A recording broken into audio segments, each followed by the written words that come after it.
यही जरूरी था और ये सही संदर्भ और प्रसंग पर निर्भर करता है।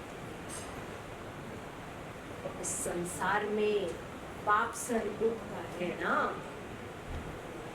तो उसका वध करके उसका अंत करना आवश्यक हो जाता है।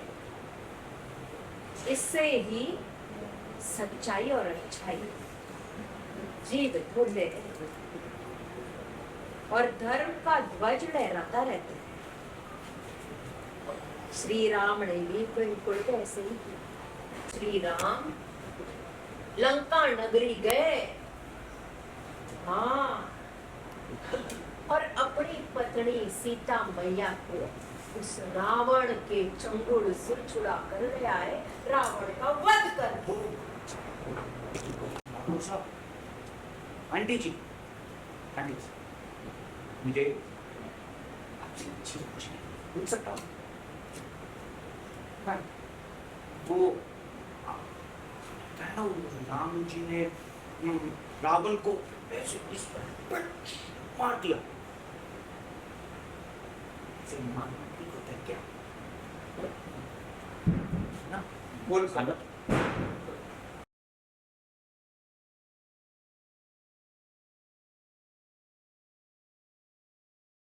स्वयं लंका नगरी गए और अपनी पत्नी सीता मैया को रावण के चंगुल से छुड़ा कर ले आए, उसका वध करके।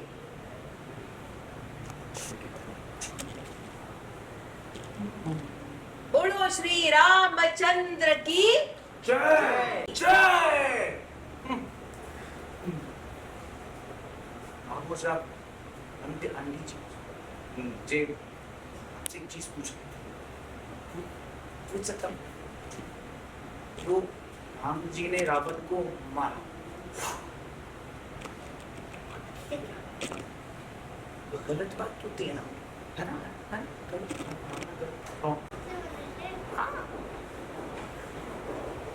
सही और गलत संदर्भ और प्रसंग पर निर्भर करता है।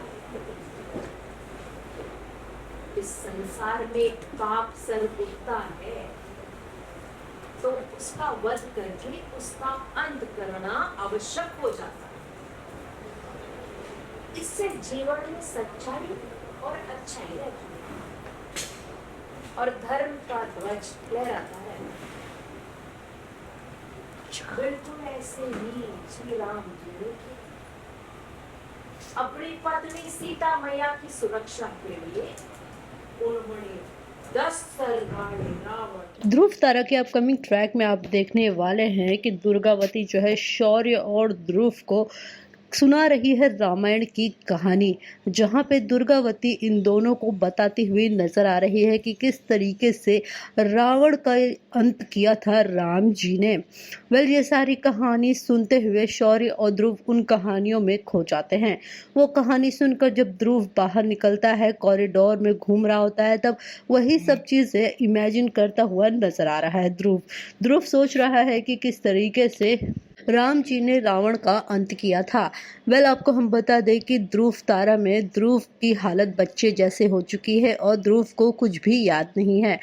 ऐसे में तारा हो या फिर दुर्गावती हो, हर कोई ध्रुव को बच्चे जैसा ट्रीट कर रहा है।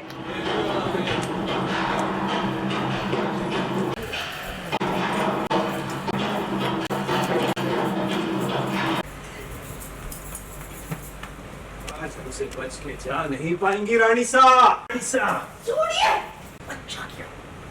किया राम जी ने रावण की ऐसे पिटाई करी और उसको सबक सिखाया। पूरे लोगों को तो ऐसे कपड़े की तरह हवा में छोड़ के फिर जमीन में मारना चाहिए।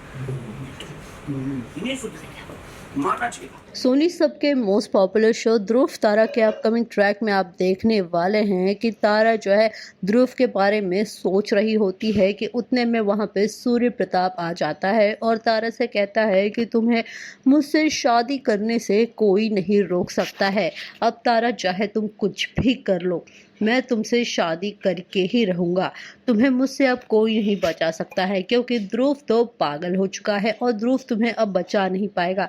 अब तुम्हें मुझसे शादी करने के अलावा कोई ऑप्शन नहीं बचा है। वहीं पे तारा सूर्य प्रताप की बातें सुन रही है। अब देखना काफी इंटरेस्टिंग होगा कि सूर्य प्रताप की चंगुल से तारा खुद को कैसे बचाती है। For top serials on sets to personal interviews and fun segments with actors, subscribe to Telebytes right away.